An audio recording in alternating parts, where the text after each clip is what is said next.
Assalamualaikum warahmatullahi wabarakatuh. Halo, apa kabar sahabat sejuta kisah? Senang sekali kami bisa kembali hadir menjumpai Anda. Tentunya seperti biasa akan menghadirkan kisah-kisah nyata yang menarik, seperti kisah berikut ini yang sudah kami siapkan untuk Anda, berjudul Misteri Pulau Marundang. Bagi kapal-kapal yang akan sandar di pelabuhan Pontianak, kemungkinan besar akan melewati pulau ini. Ya, Pulau Marundang. Konon, pulau ini dihuni oleh hantu. Benarkah? Berikut kesaksian salah seorang ABK kapal kargo yang pernah mengalami kejadian sangat aneh sekaitan dengan Pulau Marundang. Selepas maghrib, kapal kargo Ratu Rosali meninggalkan pelabuhan Pontianak. Sesuai rencana, kapal ini akan berlayar menuju negeri jiran Malaysia. Kapal yang syarat muatan ini berlayar tenang meninggalkan dermaga Teluk Air, tempat Ratu Rosali sebelumnya ditambatkan. Senja itu cuaca cukup cerah sesuai dengan ramalan cuaca yang diinformasikan oleh pelabuhan. Hari itu ombak laut memang akan jinak tanpa gejolak berarti. Pulau demi pulau dilalui Ratu Rosali tanpa rintangan. Namun di tengah perjalanan, tiba-tiba mesin kapal mengalami kerusakan. Kapal berhenti terombang-ambing di tengah laut.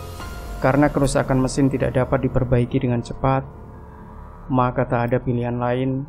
Ratu Rosali terpaksa buang jangkar. Bila kapal mengalami kerusakan, sebagai bagian dari kru kapal, tentunya aku pun ikut panik. Terlebih kapten kapal kargo yang akrab disapa Pak Cip itu. Maklum saja, keterlambatan akan menimbulkan komplain dari pemilik barang.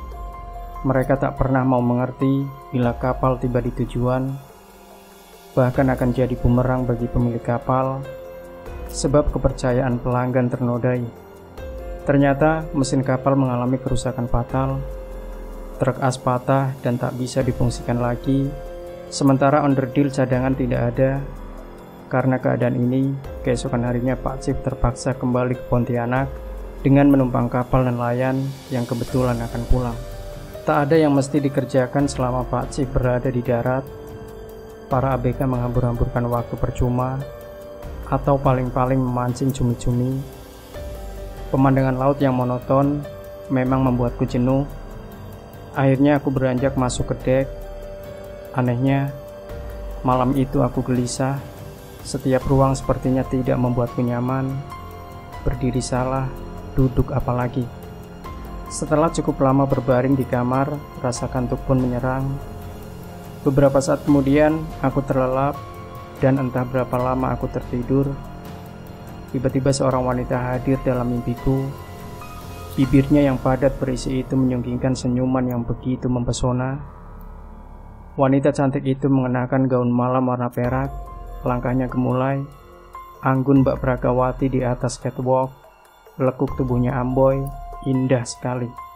Sesekali dia menebar pandang ke seantero ruangan, dan sesekali pula dia melirik genit kepadaku. Sesaat kemudian, dia menghentikan langkahnya, berdiri mematung dekat jendela yang memang sengaja dibiarkan terbuka. Rambut panjangnya terurai menutupi leher jenjangnya, melayang-layang liar dipermainkan angin yang berhembus semilir. Sebagai seorang pelaut yang jarang bertemu perempuan, apalagi perempuan secantik dirinya, maka aku pun langsung tersihir oleh kecantikannya. Jantungku berdebar tak karuan. Betapa ingin aku menyapanya, namun lidahku terasa keluh. Entah berapa lama pandanganku tetap menancap padanya. Bidadari itu belum juga beranjak dari jendela. Namun, seketika rasa takjubku berubah menjadi takut. Entah mengapa, perempuan itu menatapku dengan tajam, dengan sorot matanya yang penuh dengan bara kebencian. Tatapannya berubah nanar, persis singa betina lapar yang ingin menerkam mangsanya, sangat mengerikan. Seolah tak peduli pada ketakutanku, perempuan itu merentangkan kedua tangannya yang dipenuhi bulu-bulu halus. Ya, dia sepertinya ingin terbang keluar jendela. Tapi tidak, secepat kilat dia malah menghampiriku dan langsung mendekapku. Dalam dekapannya, aku sulit bergerak, napasku tercekat. Anehnya, tubuh wanita cantik ini berbau seperti kemenyan, sangat menyengat. Aku meronta berusaha melepaskan diri, lalu aku berteriak keras, "Lepaskan aku! Tolong!" Anehnya lagi, kenapa Ferry teman sekamarku tidak lekas membantuku, padahal posisinya tepat di sisiku.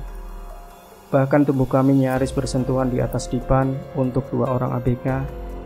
Kalaupun akhirnya ia bangun lebih dulu, mungkin karena mendengar gumam tak jelas atau tersenggol tubuhku yang bergerak tak terkendali.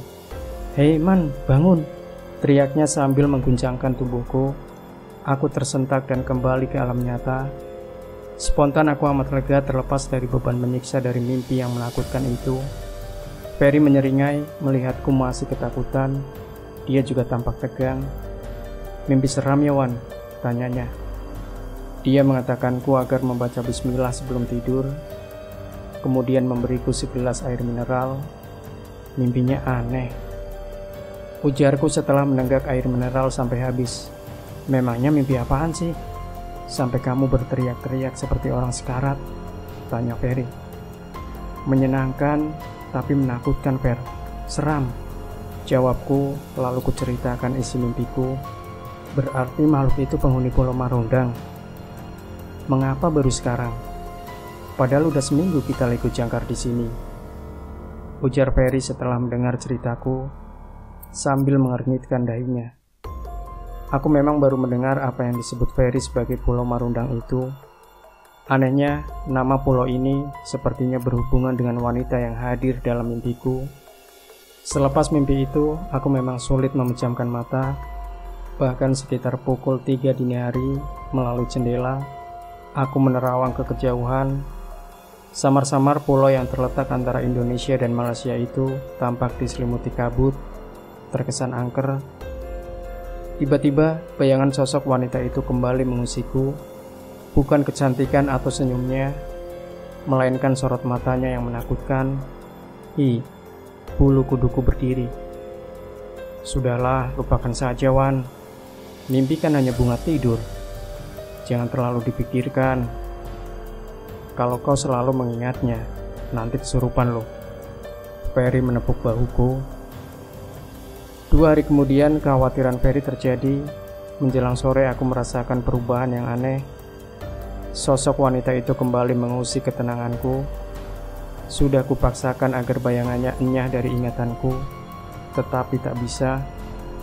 Apa yang terjadi selanjutnya menimpa diriku, semuanya diceritakan oleh Ferry, karena aku memang sama sekali tidak menyadarinya. Beginilah kisahnya. Setiba dari Pontianak, Pak Chief kaget mendengar suara gaduh dari kamarku. Dia penasaran, karena selama ini belum pernah melihatku bikin ulah. Mendapati aku dirubungi para ABK, karuan Pak Chief keheranan.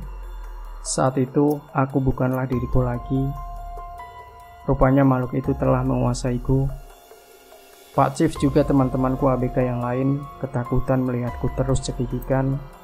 Dengan mata melotot sambil menceracau tak jelas, Pak Chief berusaha menenangkanku. "Siapa kau ini?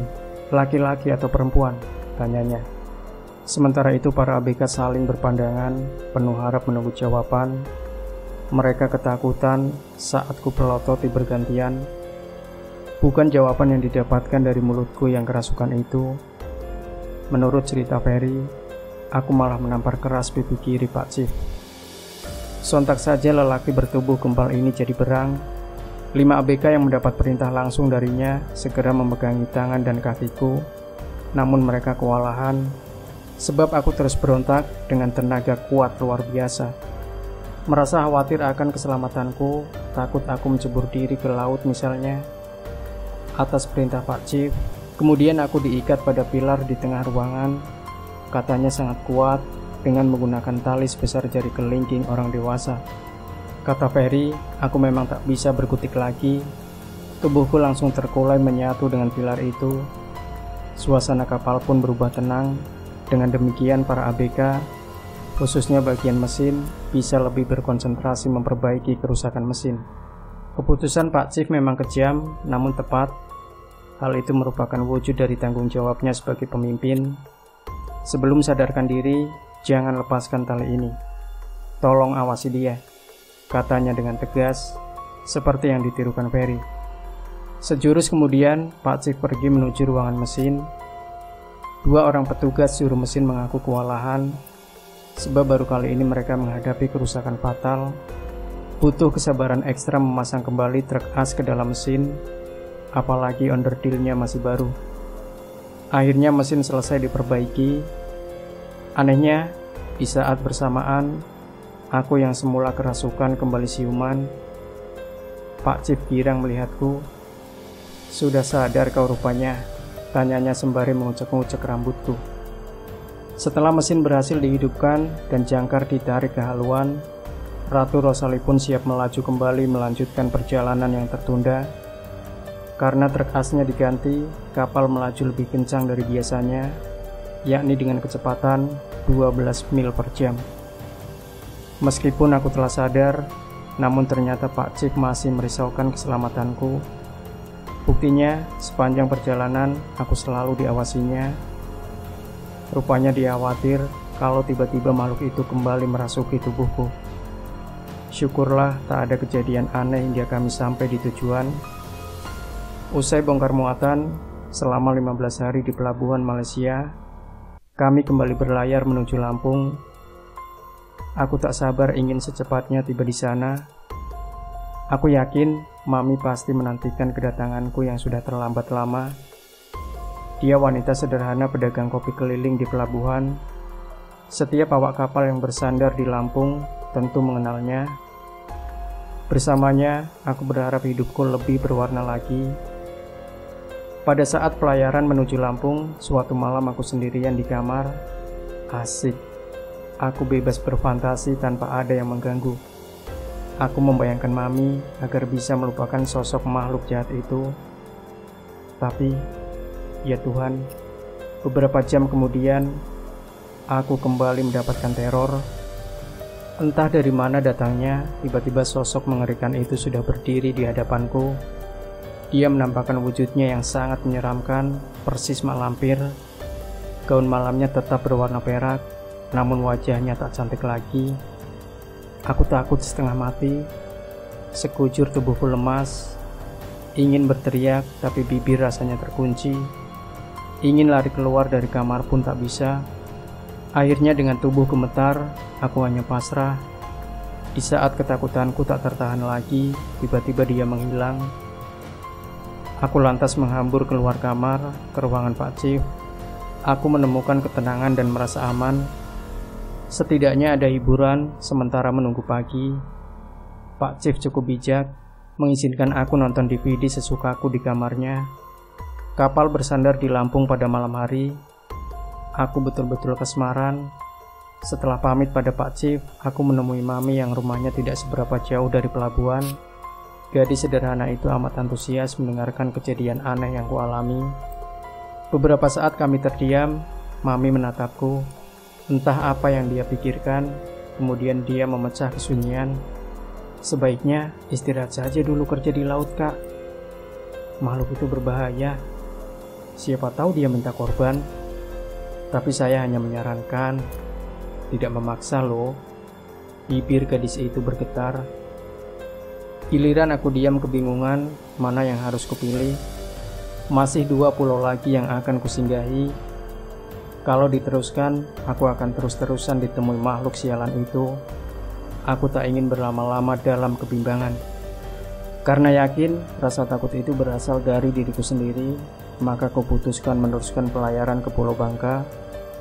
Keinginan mengundurkan diri kutangguhkan sampai tiba di rute terakhir, ya, kembali ke Pontianak.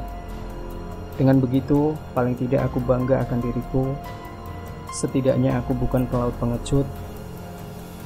Selama bersandar di Pulau Bangka, tak ada kejadian aneh. Mungkin makhluk itu telah lupa dan bosan mengusik ketenanganku. Atau mungkin dia sudah berselingkuh dengan ABK lain. Segala sesuatu berjalan wajar hingga selesai bongkar muatan. Setelah itu, pelayaran dilanjutkan menuju ke Tapang. Pagi cerah, laut masih berkabut. Sewaktu kapal bertolak meninggalkan pelabuhan Bangka. Sebagai seorang pelaut, aku tahu persis kalau sedari dulu Pulau Ketapang memang terkenal nuansa mistisnya. Sering kudengar cerita teman yang melihat penampakan di pelabuhan. tapi aku cenderung mengabaikannya. 3 hari berlalu, aman di Ketapang. Pak Cip gembira melihatku kembali ceria dan membaur sesama ABK. Seperti biasanya, kami bersenda gurau, melepas penat usai kerja bongkar muatan. Namun sungguh aneh, di tengah keceriaan itu, tiba-tiba sekelebat bayangan kembali melintas dalam benakku. Bayangan wanita bergaun perak itu. Tapi segera ku tepis dan langsung mengingat Mami. Demikian kulakukan berulang-ulang kali, sehingga pikiran dan perasaanku mulai ngelantur. Semula aku beranggapan mustahil makhluk itu kembali mendatangiku lagi karena jarak Marundang ke Ketapang terlampau jauh. Tapi nyatanya dia terus mengikutiku dan kembali bereaksi. Kali ini kejadiannya sangat aneh. Malam itu hujan masih menyisakan gerimis. Suasana pelabuhan Ketapang tampak lengang. Biasanya bila cuaca cerah, warga setempat selalu datang meramaikan pelabuhan. Di sana-sini biasanya terlihat pasangan memadu kasih duduk santai di dermaga sambil mengobrol janji-janji manisnya. Tapi malam itu suasana sepi sekali. Bahkan sebagian temanku pasti sudah terlelap. Aku belum mengantuk. Aneh, perasaanku terasa sangat galau, resah. Kusibukkan diri dengan mempertimbangkan keputusan terbaik setelah tiba di Pontianak nanti. Berhenti kerja di laut. Tapi apa yang bisa aku lakukan? Sementara aku tak punya pengalaman kerja di darat. Angin bertiup kencang dan rasa dingin semakin menggigit. Sebagai perokok kronik, di saat cuaca dingin, aku sangat membutuhkannya. Sial, rokokku tak satu pun tersisa. Aku berinsut ke kamar sebelah. Begitu pintu terkuak, kulihat temanku sudah pulas meringkuk. Rasanya sungkan membangunkan tidurnya. Siapa tahu, mungkin dia tengah mimpi indah. Kemudian aku langsung meraih sebungkus rokok yang tergeletak di atas meja. Kunyalakan korek api, lalu menyulut sebatang. Begitu melangkah ingin meninggalkan kamar, tiba-tiba ada yang menyentuh pundakku. Spontan bulu kuduku meremang. Ya Tuhan, makhluk itu muncul dari kehampaan. Dia tiba-tiba saja sudah berdiri dengan berkacak pinggang menghadangku di bibir pintu. Tubuhnya yang langsing itu masih mengenakan gaun malam berwarna perak. Bibirnya tersenyum sinis dengan sorot mata melotot tajam. Tanpa kuasa menolak, aku mengikuti langkah wanita itu. Ketika dia menuntun lenganku pergi meninggalkan kapal, hanya itu terakhir yang kuingat di ambang batas kesadaranku. Rupanya, tak seorang ABK pun tahu bahwa aku kembali dirasuki dan pergi bersama sosok perempuan misterius itu ke alamnya. Ya, suatu tempat yang sulit diketahui di mana letak persisnya. Sebuah tempat yang sangat asing bagiku dan bagi siapapun juga. Mungkin bukan di alam nyata. Yang pasti, panorama alamnya begitu indah, dilatari sederetan pohon rindang. Anehnya, selama dalam pengembaraan itu, yang kurasakan bukannya malam hari, tetapi suatu sore saat matahari akan tenggelam, cuaca redup menyejukkan. Seluas mata memandang, yang kulihat hanyalah hamparan pemandangan menakjubkan. Setelah cukup lama berjalan, aku pun merasa lelah. Aku mengajaknya duduk di tepi sebuah telaga. Wanita itu berdiri membelakangiku, sementara aku tak berkedip memandang ikan-ikan beraneka warna yang terus berenang berseliweran di dalam telaga yang sangat bening. Karena kelelahan, aku bersandar pada pokok pohon mati di tepi telaga itu. Tak lama kemudian, makhluk itu melirikku sekilas, lalu pergi tanpa bicara sepatah kata pun. Yang tak kalah aneh, saat terjaga, aku berada di buritan kapal. Dengan gugup, aku segera berlari meninggalkan lokasi ini. Waktu itu pagi sudah tiba. Saat masuk kamar, kulihat Ferry belum juga bangun. Pagi itu perasaanku tak menentu. Aku merenung, mengenang perjalanan yang kutelusuri di luar kesadaranku. Sementara Ratu Rosali bertolak meninggalkan pelabuhan Ketapang. Selama dalam pelayaran menuju Pontianak, sengaja aku pindah kamar. Temanku tak keberatan bertukar kamar yang kuanggap sial itu. Dengan senang hati, aku akan tidur di kamarmu. Jika nasib lagi mujur, siapa tahu makhluk itu hadir dalam mimpiku nanti, kemudian memberi angka jitu. lalu aku kaya mendadak jadi jutawan. Ujar Idam, temanku dengan gayanya yang jenaka. Setelah bertukar kamar dengan Idam, kukira wanita gaib itu tak lagi mengusikku. Namun kenyataannya, dia terus mengikuti kemanapun aku pindah. Bahkan kemanapun kapal berlayar, aku tak bisa mendeteksi keberadaannya karena aku tak punya kemampuan supranatural. Di kamar yang baru, aku beranjak tidur dengan perasaan sedikit lega.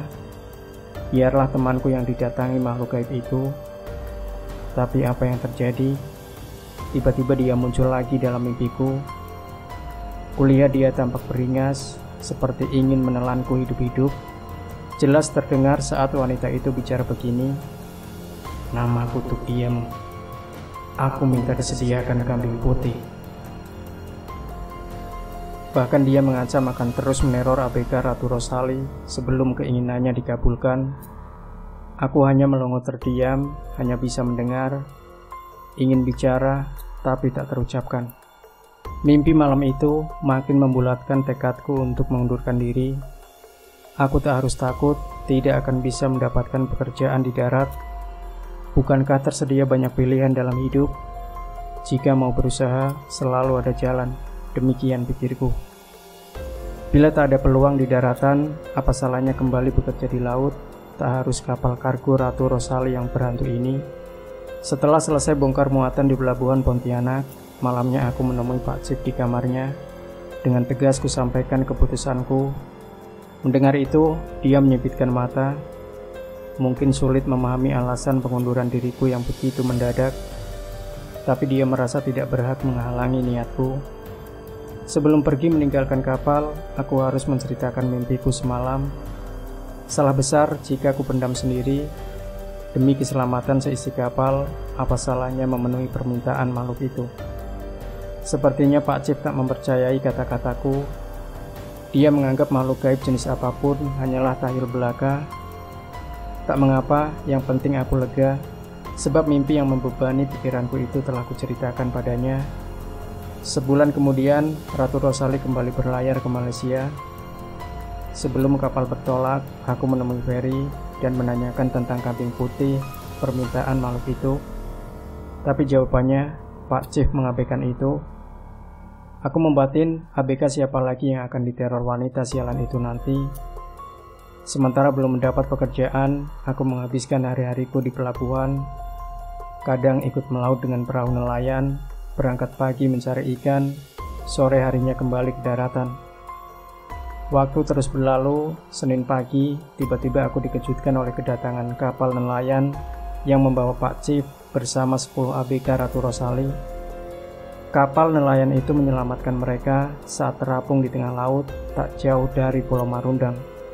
Menurut Ferry, yang kutemui dalam keadaan syok, saat melintasi lautan Pulau Marundang, kapal kembali mengalami kerusakan. Baling-baling kemudi patah tanpa sebab. Ketika itulah tiba-tiba angin bertiup kencang dari dua arah, barat dan barat laut, membangkitkan ombak setinggi 5 meter. Ratu Rosali terombang-ambing tanpa daya. Akhirnya, suatu tamparan ombak yang begitu dahsyat menenggelamkannya. Tamatlah riwayat kapal kargo itu. Mendengar cerita Ferry, seketika sosok makhluk itu berkelebat dalam benakku.